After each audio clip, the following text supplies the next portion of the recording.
नमस्कार दोस्तों, अगर आप चैनल पर नए आए हैं तो चैनल को सब्सक्राइब कीजिए। आइए आज के प्रश्नों को देखते हैं हम।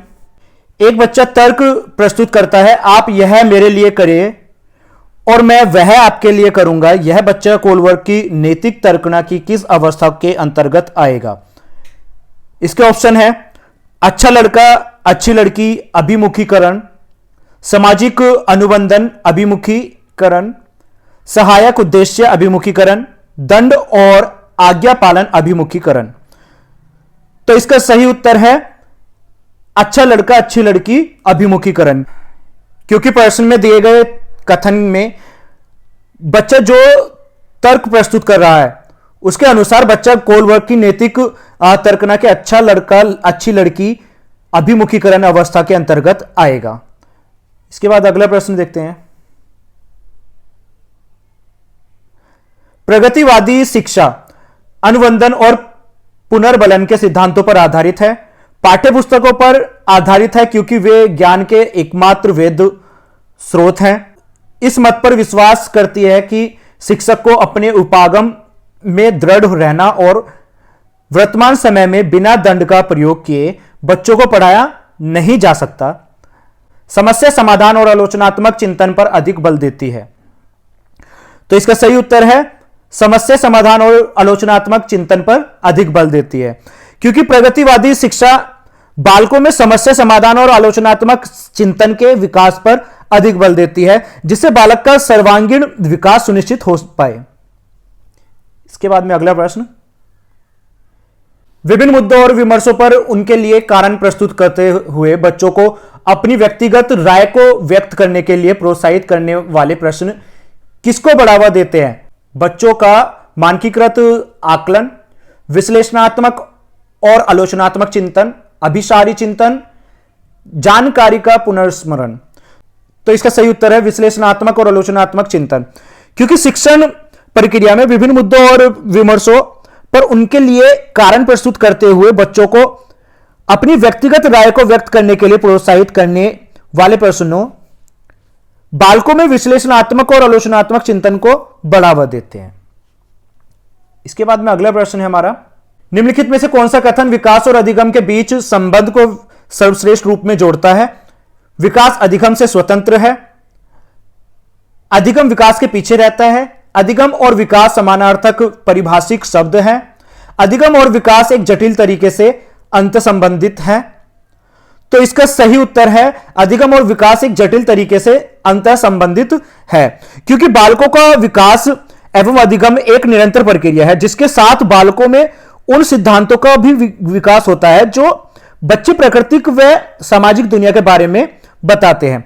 इस प्रकार अधिगम और विकास एक जटिल तरीके से अंत संबंधित है। इसके बाद में अगला प्रश्न देखते हैं, इनमें से कौन सा विकास का एक सिद्धांत नहीं है? विकास संशोधन योग्य होता है, विकास केवल संस्कृति से शासित और निर्धारित होता है, विकास जीवन पर्यंत होता है, विकास वंशानुक्रम और पर्यावरण दोनों से प्रभावित होता है। तो इसका सही उत्तर है विकास केवल संस्कृति से शासित और निर्धारित होता है, क्योंकि विकास केवल संस्कृति से शासित और निर्धारित होता है, यह बाल विकास का सिद्धांत नहीं है। अगला प्रश्न है हमारा, बाल केंद्रित कक्षा की एक प्रमुख विशेषता है कि उसमें शिक्षक की भूमिका ज्ञान को सीखने के लिए उससे प्रस्तुत करना और शिक्षार्थियों का मानक मापदंडों पर आकलन करना। शिक्षक के मार्गदर्शन से शिक्षार्थियों को अपनी स्वयं की समझ का निर्माण करने के लिए उत्तरदायी बनाया जाता है। शिक्षक के द्वारा बल प्रयोग और मनोवैज्ञानिक नियंत्रण होता है, जो अधिगम पथ और बच्चों के व्यवहार को निर्धारित करता है। शिक्षक बच्चों के लिए व्यवहार के समरूप तरीकों को निर्धारित करता है और जब वे उसका पालन करते हैं तो उन्हें उपयुक्त पुरस्कार देता है। तो इसका सही उत्तर है ऑप्शन 2, शिक्षक के मार्गदर्शन से शिक्षार्थियों को अपने स्वयं की समझ का निर्माण करने के लिए उत्तरदायी बनाया जाता है, क्योंकि शिक्षक के मार्गदर्शन से शिक्षार्थियों को अपनी स्वयं की समझ का निर्माण करने के लिए उत्तरदायी बनाया जाना बाल केंद्रित कक्षा की एक प्रमुख विशेषता है। इसके बाद में अगला प्रश्न देखते हैं हम, बुद्धि के बारे में निम्नलिखित में से कौन सा कथन सर्वाधिक उपयुक्त है? बुद्धि को केवल मानकीकृत बुद्धि उपलब्धि परीक्षणों के आयोजन के द्वारा विश्वसनीय रूप से निर्धारित किया जा सकता है। बुद्धि मूलभूत रूप से स्नायु तंत्र संबंधी कार्य प्रणाली है, उदाहरणार्थ प्रक्रमण की गति, संवेदी विभेद आदि। बुद्धि विद्यालय में अच्छा प्रदर्शन करने की योग्यता है। बुद्धि बहुआयामी और इसमें कई पहलू निहित है। तो इसका सही उत्तर है हमारा बुद्धि बहुआयामी है और इसमें कई पहलू निहित है, क्योंकि गार्डनर के अनुसार बुद्धि का स्वरूप एकांकी ना होकर बहुआयामी होता है जिसमें कई पहलू निहित होते हैं। इसके बाद में अगले प्रश्न देखते हैं हम अपना। लिंग जेंडर पक्षपात की ओर संकेत करता है। आनुवांशिक विभिन्नताओं जो लड़कों और लड़कियों में मौजूद है, स्त्रीयोचित और पुरुषोचित विशेषताओं में सापेक्षिक रूप से स्वयं का बोध, अपने शरीर विज्ञान के कारण लड़कों और लड़कियों के बीच विभिन्नताओं की स्वीकृति, सांस्कृतिक अभिवृत्तियों के कारण अपेक्षाओं पर आधारित लड़कों और लड़कियों से भिन्न व्यवहार करना। तो इसका सही उत्तर है सांस्कृतिक अभिवृत्तियों के कारण अपेक्षाओं पर आधारित लड़कों और लड़कियों से भिन्न व्यवहार करना, क्योंकि लिंग जेंडर पक्षपात सांस्कृतिक अभिवृत्तियों के कारण अपेक्षाओं पर आधारित लड़कों और लड़कियों से भिन्न व्यवहार करने की ओर संकेत करते हैं। इसके बाद में अगला प्रश्न है, एक उच्च प्राथमिक विद्यालय के शिक्षक के रूप में आपके पास कक्षा में कुछ ऐसे बच्चे हैं जो प्रथम पीढ़ी के रूप में विद्यालय आ रहे हैं। आपके द्वारा निम्नलिखित में से किसे किए जाने की संभावना सर्वाधिक है? कक्षा गतिविधियों के समय और गृह कार्य के लिए उन्हें बुनियादी सहयोग और अन्य सहायता उपलब्ध कराएं। उन्हें याद करने के लिए और उत्तर को 5 बार अपनी उत्तर पुस्तिका में लिखने के लिए गृह कार्य देंगे।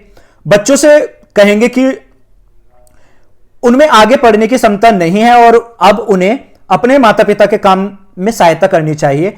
माता पिता को बुलाएंगे और उनसे अपने बच्चों का ट्यूशन लगाने को नम्रतापूर्वक कहेंगे। तो इसका सही उत्तर है ऑप्शन 1, कक्षा गतिविधियों के समय और गृह कार्य के लिए उन्हें बुनियादी सहयोग और अन्य सहायता उपलब्ध कराएंगे, क्योंकि कक्षा गतिविधियों के समय और गृह कार्य के लिए उन्हें बुनियादी सहयोग और अन्य सहायता उपलब्ध कराना एक उच्च प्राथमिक शिक्षक हेतु प्रथम पीढ़ी के रूप में विद्यालय आ रहे बच्चों के लिए बेहतर है। आज के अंतिम प्रश्न देखते हैं हम अपना।